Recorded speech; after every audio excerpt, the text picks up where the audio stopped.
everyone, I'm your lovely host Innocent, and welcome back to Dream Daddy, Robert's Route.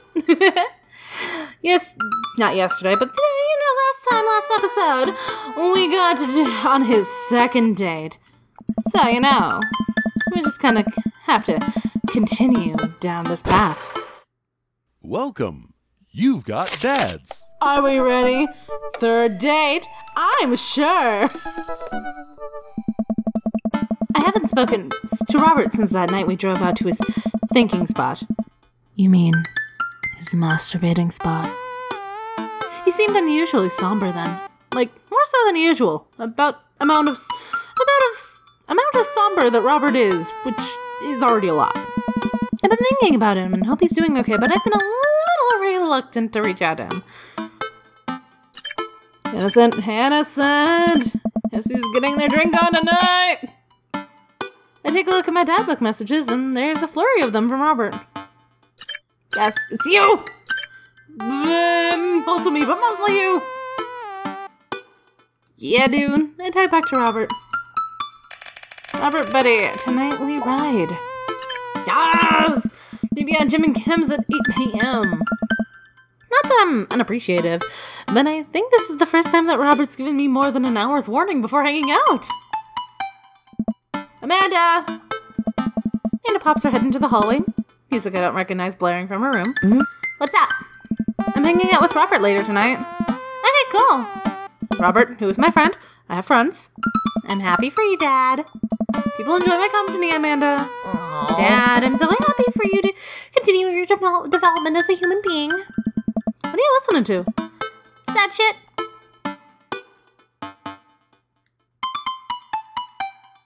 You know what? I don't give a fuck anymore. Amanda, you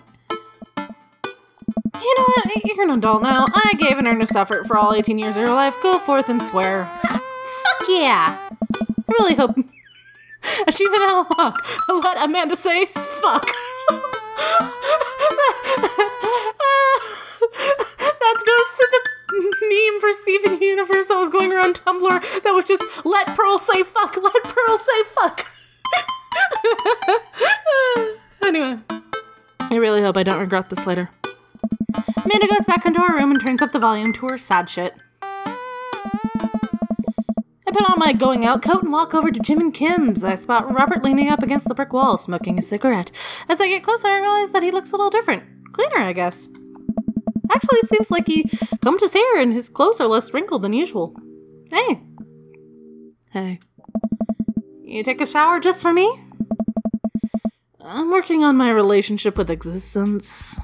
We both stand there for a second and don't say anything. Robert finishes his cigarette and promptly goes inside. I follow him. By the time I get inside, Robert's already at the bar ordering 2 whiskeys. I spot a booth in the back and claim it for us. Robert slides in and hands me a glass. To you. Here's to your continued existence. We clink whiskeys, and I watch him sip his, rather than his traditional approach of slamming the whiskey back as quickly as possible. So what's the plan for tonight? Hit some other bars, maybe grab a pizza. I think that'll kill some time before we burn down that old abandoned house in the woods. It's definitely not as fun as if it's abandoned. Mary pops over the back of the booth, a glass of wine in her hand. She punches Robert in the shoulder. Where was my phone call? Oh. Sorry, figured you were busy sinking your teeth into some poor sap. I am. He's right here. I look around to the booth and see a guy sitting across from her. He waves meekly. Ugh. You're replacing me with this new kid? Mary, I could never replace you, whether I wanted to or not. Mary leaves her booth and slides in next to Robert. The guy she was sitting with looks mildly relieved. She eyes Robert's clean-pressed clothes up and down, suspiciously. What, you got a court date coming up? He never convinced the jury. You would have had to shave first. Seriously, though, what's up with you? Robert stares down at his drink, suddenly looking serious. It's Pappy. Doctors say the cirrhosis is of the liver. I told the old bag of bones to quit it with the sauce, but it's all he ever known, especially since Ma's gone. That's why I invited you out tonight. Just didn't want to be alone. Oh, come on. Innocent, don't be an asshole. You know the one thing Robert doesn't joke about is his pappy. Oops. They're giving him 2 months. I gotta help him straighten out his affairs. Robert, I'm so sorry. Robert takes a long look at his whiskey, eyeing it in the dim glow of the bar's light. I look at his life, then I look at mine, and I know history is doomed to repeat itself. Oh my god.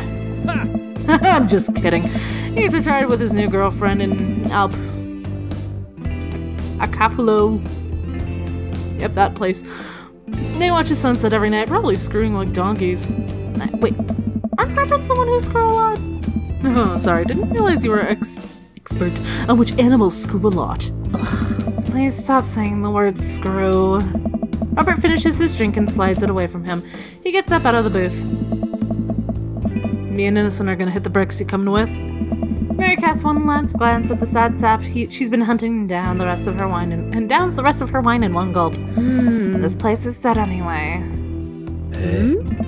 We exit the bar and find a typically empty street filled with a small crowd of people. At the front is a guy with a real deliberate attitude and bad posture. He carries a lantern that shines up into his face for dramatic effect. What's going on? Looks like one of those walking ghost tours. They do that in this part of town, like, all the time. I've always wanted to do one of those. You know all the stories are fake, right? Pretty much all of my stories are fake. This is research. Robert makes a beeline towards the back of the group. He turns around when he notices that I'm not following him. Come on! We can't just crash it, can we? Don't be such a square, Innocent. Just act like you belong. Robert slides up to the tour group. I reluctantly fall into step behind him. Well, here goes nothing. Hey! It was this place in the 1694 that the most infamous witch trials were held. To date, we do not know if the people burned at the stake were actually witches, but it's widely reported that their ghosts still haunt this hapless dive bar to this very day. It was actually 1692. Hey! What? And the site was over by the coffee shop down the road. I'm sorry, who are you? Daniel Miss Sturgis, ghost historian. And this is my colleague, Dr. 80s reference. Dr. Loomis, paranormal investigator extraordinaire. We're touring America's most haunted locations as research for our new book. You may have seen our guest cameo on Paranormal House Hunters, Extreme Edition. A couple of people in the group start nodding. Man, Robert's good at this. Sad Master Quill.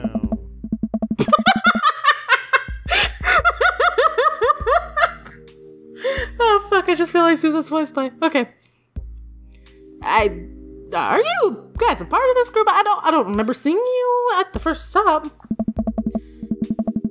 We like to keep a low profile. Easier to catch ghosts that way. Oh. They've definitely been here. Been standing next to him the whole time. Thank you, random lady who I do not know. As I was saying, the epicenter of the paranormal activity can be found at the Coffee Spoon over there. The man who runs it has been plagued by hauntings since he signed the lease. Damn near driving him mad. But whatever you want to say, it's cool, I guess. It's your tour. Man, didn't know it was about Matt. Wait, Robert's making this up. The rest of the tour group listens intently to Robert's every word. I think the tour guide can tell that he's losing the group. He seems to be getting flustered. All right. Thank you for contributing in your contribution and knowledge, Mr. McSturgis. Let's move on to the next haunted location. Robert, Mary, and I follow the group down the street. That tour guy's sure to school. Yeah, everyone in the group gets one if we make it to the final location. I turn to Robert and grab him by the shoulder. I need that t-shirt. Well, I guess we're in this for the long haul then. Just follow my lead. Don't arouse too much suspicion, and we'll have the cool ghost shirt in no time. Hey! Our group arrives at an old, decrepit, colonial-style house. All right. Quick pause in the tour. My name is Quinn, but most people, the ghost story circuit, call me Tour Master Quinn. I'm a DJ, trivia master, and part-time actor. All right. I do private ghost hunting events, birthday parties, MC bar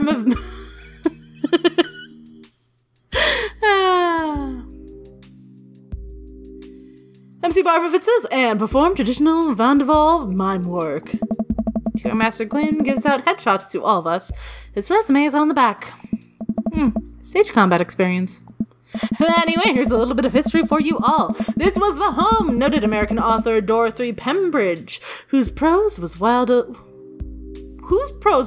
popular in the late 19th century. It was in the attic of this very home where she wrote such classics as The Diaries of a Victorian Mistress, Lady Fitzwilliam's Courtship, and The Ghosts of Sea Captain Reginald Barclay. She unfortunately died of consumption shortly after the turn of the century, but several people have reported that on some nights you can see the light from the attic where the ghost of Miss Pembridge continues to work on her latest bestseller. I guess you could say that she was consumed by her work. I am sad. I'm sad. No reaction from the crowd. This guy needs to work on his dad jokes. Actually, consumption is a popular cover-up, little-known fact that it was a murder-suicide. Hey! Pretty sure she died of consumption. Sure. And we definitely didn't hire Stanley Kubrick to elaborate fake moon landings. That's the watered-down, censored version they teach you in school. But if you can't handle the real story, I understand. It's not for the faint of heart. Can we... Master I think everyone would much rather hear what this world-renowned ghost historian has to say. Right, everybody? The group murmurs in agreement. Oh. This is the topic we cover extensively in our book. Dr. Loomis, would you care to tell this story? Fuck. Yeah, go with something I know. Yep. In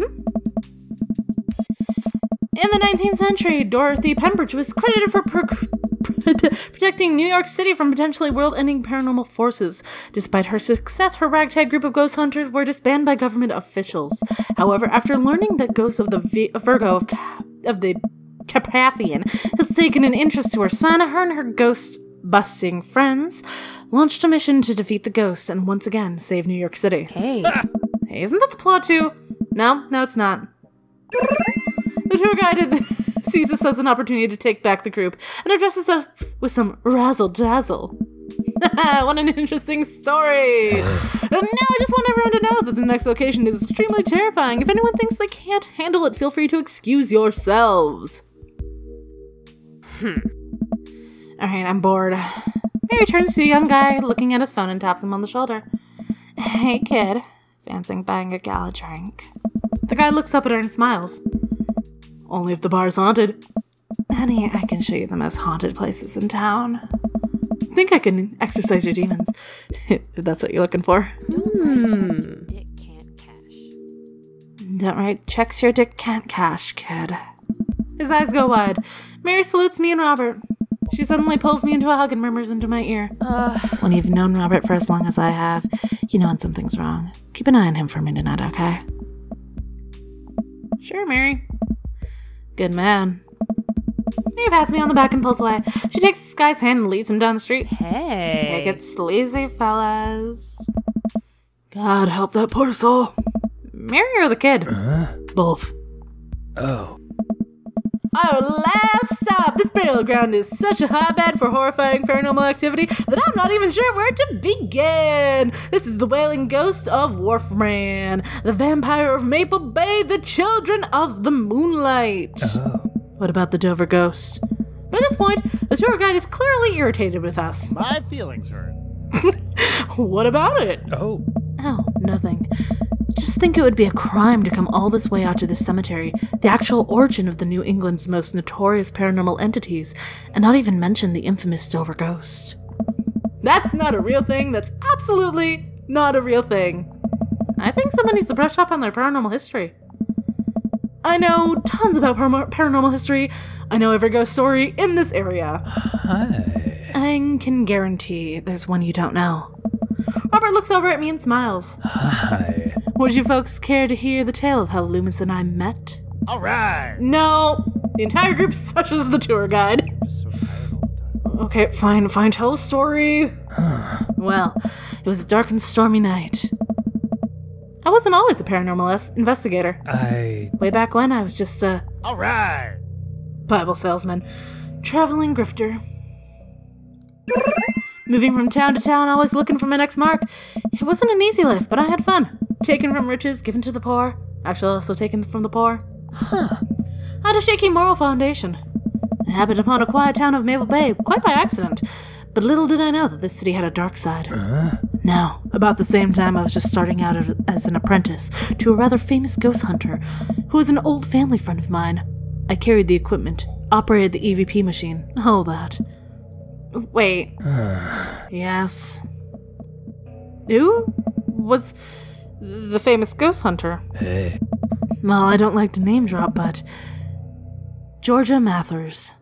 The tour group gasps. Hey! Georgia Mathers? She's a legend! You know her? Oh. I knew her. Amazing woman. Died mysteriously.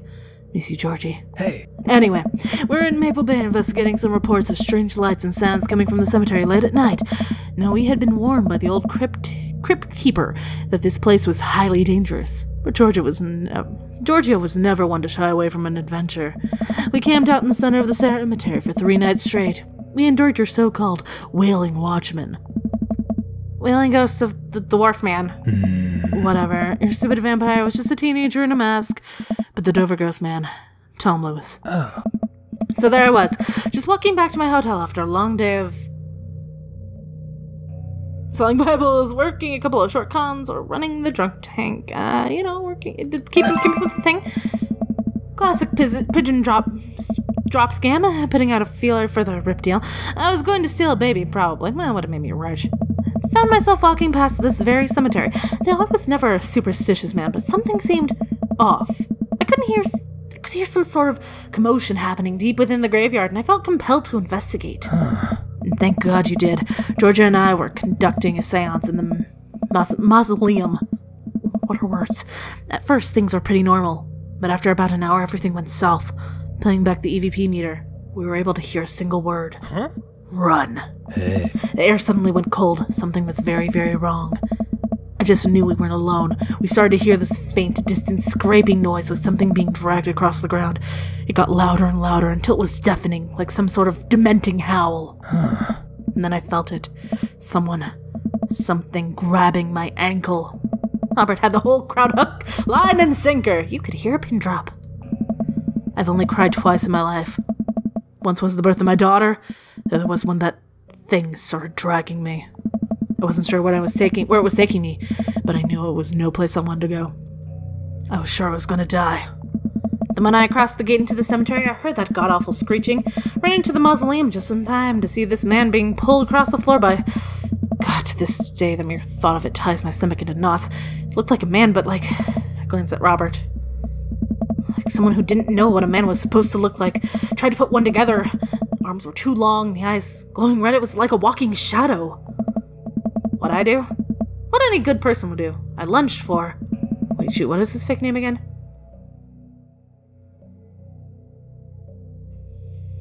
David? Daniel.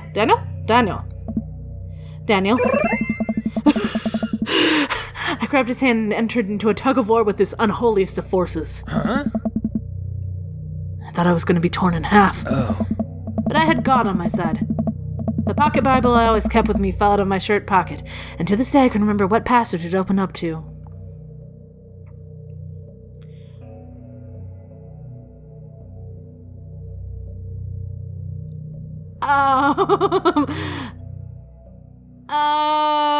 That one.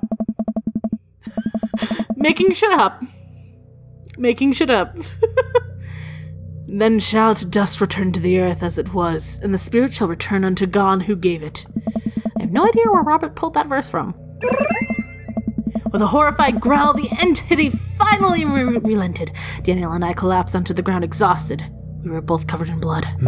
That damn creature clawed into my chest, got me real good. I had to get 16 stitches. Robert pulls down the collar of his shirt to reveal a long, wicked scar across his pecs. Oh. And that's how I got the scar. Oh. I followed Georgia Mathers to the end of the earth. We faced exorcism, demons, poltergeists, and threw our equipment across the room, but I had never seen Georgia so scared. She was never the same after that, and neither was I.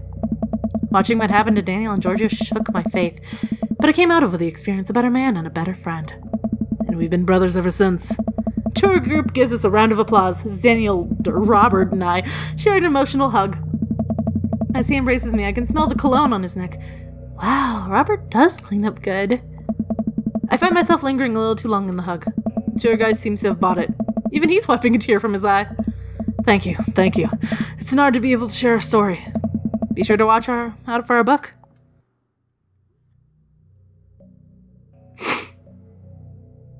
Paranormal excursions of the supernatural.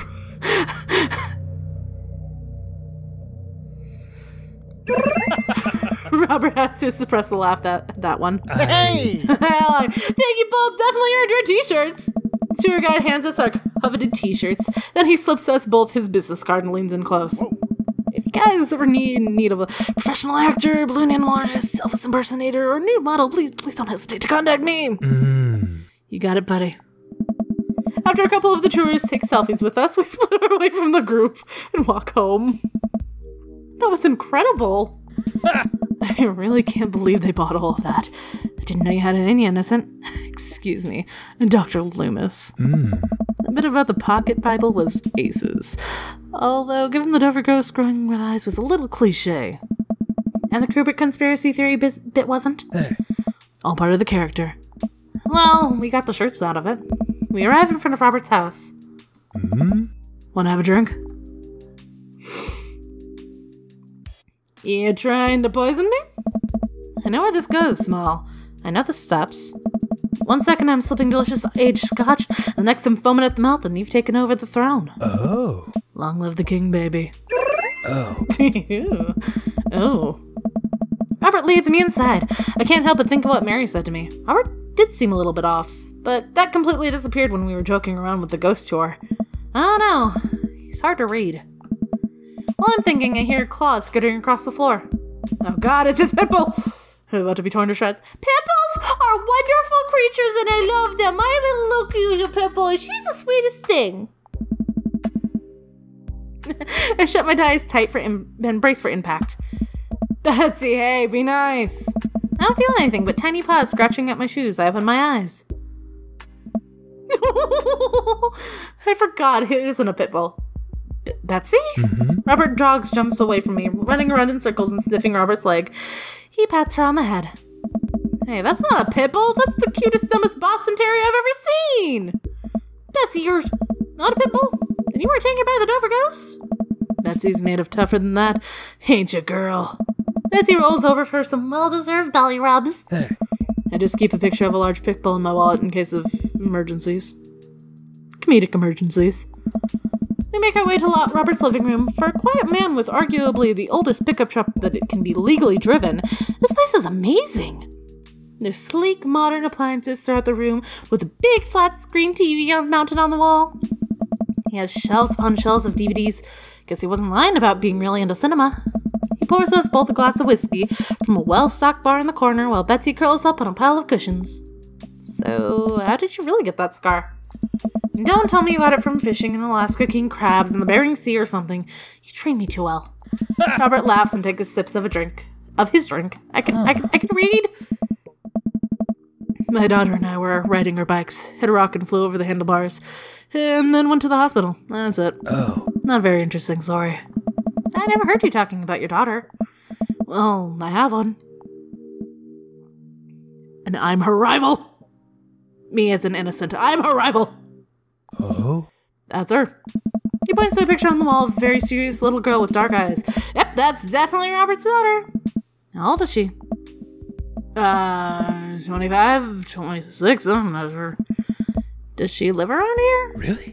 No, Val lives back home in Brooklyn. Works at some new media online magazine thing. Makes buckets though. Also, if you guys don't know, my nickname is innocent, but my name is Valerie. So any Val or Valerie that I come in contact with is my rival. There must only be one. Huh. He suddenly seems really serious. I probably shouldn't press him about it. Hey. You like Santa Ana? Yes. Great. Howard puts on Santa Ana, then takes a seat on the couch next to me. He suddenly downs his drink in one gulp. Hey, are you alright? Robert leans in and kisses me, the taste of whiskey burning my lips. I'm surprised at first, but slowly relax into his arms. He pulls away slightly, his lips barely brushing against my mouth. I am now. I can't say anything. At best, managing a sigh. Robert leans in again, kissing me harder. He pulls my bottom lip between his teeth and bites it lightly, sliding a hand under my shirt. My heart pounds in my chest as he lies us both down on the couch. He kisses a trail down my neck, his teeth grazing my skin. I just... wait. It's not that. Robert bites down and I have to stifle a moan. Stop. Robert stiffens up and pulls away. No biting. No, I'm more than okay with that. Something's up. Robert runs a hand through his hair and looks away. I'm fine. I've just been kind of stressed out, tired. It's not a big deal. Push it. Listen, I want this as badly as you do, but I know something's wrong. I need to make sure you're really okay. Robert stares at the ground. You don't know me that well, listen. I'm not a good person. He takes a deep breath. Spent my whole life only taking, and now here I am, an old, broken man sitting on the top of a pile of everything I've ever taken, alone. But I want to know you. You don't have to keep hiding behind fake stories and acting like you don't have feelings. Oh. He sighs heavily. Oh? It's Val. She's visiting tomorrow. She wants to patch things up. Are you... I'm sorry, but... is this a bit? No. When was the last time you saw her? 3, 4, I think. Months? Oh? Years. I sit up straight. Jesus, Robert. What happened between you two? I don't want to talk about it. Robert and I sit in silence, neither of us wanting to look at each other, both of us unsure of what to do next. Fine. Things were already bad between us. I cared about her, I always did. Things just got in the way. Before I knew it, she was leaving for college, wanting nothing more to do with me. Marlene and I moved here to settle down. We thought it would help to get away from all the distractions, all the money, all the drinking. But temptation gets to you. I tried to be better, but I couldn't. And then the accident changed everything. I think every day about how she must have died hating me. I never became the better man that she wanted me to be. The one she always saw in me. She was the last thread Val and I had connecting us together. I didn't know that was when I lost my wife. I was going to lose my daughter, too. Robert. I spent so much time chasing after things I thought were going to make me happy that I ruined my own real chance of happiness. Now my wife is dead, and my daughter hates me. Then I convinced myself that this... He gestures vaguely in my direction. It's going to make me happy. Why do I even try anymore? So sorry. I know how hard it is to... Oh. No, you don't. How could you possibly know how this feels? You did everything right. Your daughter loves you. You're a good person. I was a terrible husband and I'm an even worse father. I have no idea why she's even bothered to contact me now, and I know I'm just gonna fuck it up like I always do. I'm broken. I shouldn't even go on. Robert pulls his head in his hands. Tell him what he needs to hear. Nothing is going to change until you do. Robert pauses. He looks at me. There are a lot of things in my life that I regret, that I wish I could take back or do over, and it hurts so much knowing that I can't. But what I can do and what you have is the privilege of doing tomorrow morning, is to wake up and try to be a better person than you were the day before. Things aren't going to fix themselves tomorrow or the next day, and patching things up with Val isn't going to solve all your problems either. But nothing is going to change if you don't. And you can't love anyone else until you stop hating yourself. You're right. I don't know you that well. But you have the same capacity for good that we all have. And I know you can find it. Val is giving you a chance. Chance. Don't waste it. But... What was that but? Anyway. Robert, listen to me. It's going to be okay. But... I lean over and embrace Robert, pulling him in as tightly as I can. He buries his head into my shoulder, hugging me back. It's gonna be okay. I place a hand on the back of his head and stroke his hair. He shudders and sobs. I realize he's crying. Thank you. We stay there for a while, holding each other. We both eventually drift off into sleep. Aww.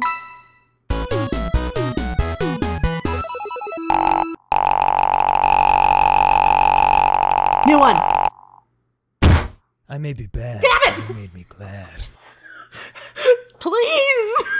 I want other lines from you, Danny! Give me more lines! I'm going to continue on to the end of the thing. 'Cause, yeah. I've only been recording for 30 minutes. It's fine. I'm gonna take a sip of my tea. Mac and cheese bar! Oh, wait. I missed a lot of things. Oh, well. Ugh. Instead of talking about dogs, they're talking about cryptids. Cool. There's my rival! Fuck. I don't think I recognize that girl by the snack table. I should go say hello. Hi, I don't think we've met. Oh, we've met years ago. And I'm here for my revenge. You're Robert's kid, aren't you? Spot on. I guess that makes you innocent, huh? Yeah. Nice to meet you. I'm glad Robert brought you along. He promised me there'd be free food, so that's kind of hard to pass up, and... Look, I don't know you, but I can get real for you, so can I get real for you with... But can I get real with you for a sec? My old man's a real close book, you know. Me and him, we have a long way to go. You don't erase decades of neglect in a week, but you can sure get tired of staying angry about it. The kind of bitterness, it poisons you, I think. I'm too young for that. Anyway, lately he's been better, a lot better. And between him shaving for once and how much he talks about you, I get the feeling that you have something to do with it. So, thanks. Robert means a lot to me. I'm glad he's getting better. Just keep an eye on him while I'm not around, okay? Or else. What? I'm kidding. Or am I? I don't know why I'm like this. I think it runs in the family. Amanda trots up to the conversation. Hey, I love your necklace. And your hair. And just, geez, your whole vibe is cool. Thanks. I like your jacket. My girlfriend collects pins too. Oh, well, this is my daughter Amanda. Amanda, this is Robert's daughter Val. Nice meeting you. I heard you're a photographer. Aspiring photographer. I'm going to school for it. You take pictures? Yeah? Then you're a photographer. Welcome to the biz. Val hands Amanda a business card. If you're ever looking for internships, shoot me an email. Anyway, I need to go make friends with that woman over there who's dual-wielding wine glasses. Catch you later. Yep, Val walks away. She's so cool. She gave me her business card. She touched my hand. Congrats, you just networked for the first time. I'm a regular business lady now. Quarterly project, stock market, synergy. While you're making a fortune of a businesswoman, I gotta keep this party going. Catch you around, Pops. Innocent! Brian, you made it! Haha, yes. Hey.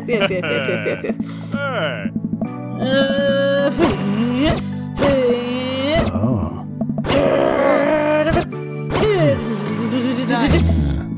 So,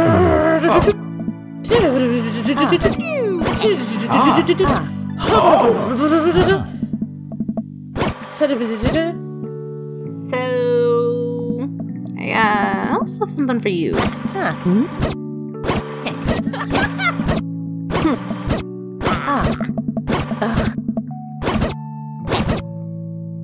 Looks like somebody's been waiting to talk to you.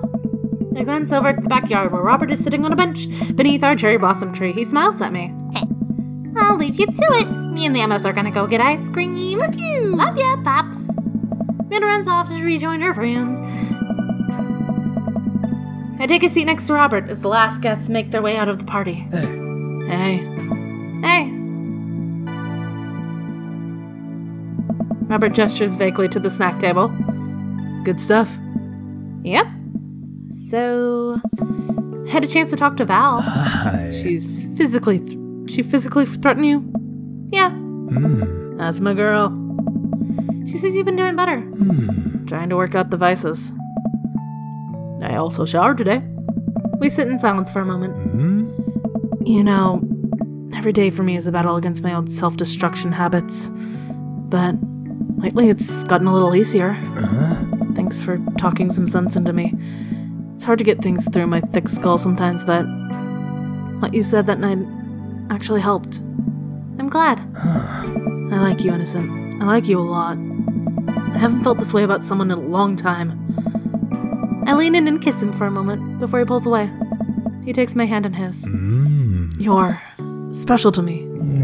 But I have some stuff I need to work on, emotionally, before I can get into anything romantic with you. You deserve better than who I am right now.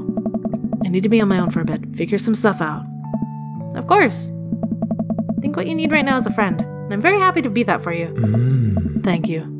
That means a lot to me. And if you're ever ready for something more than that, you know where to find me. Let's hunt ghosts sometime. I would love that. I put my head on his shoulder and we watch the sun slowly... Dog! Hello, Loki! And we watch the sun slowly drip below the horizon together.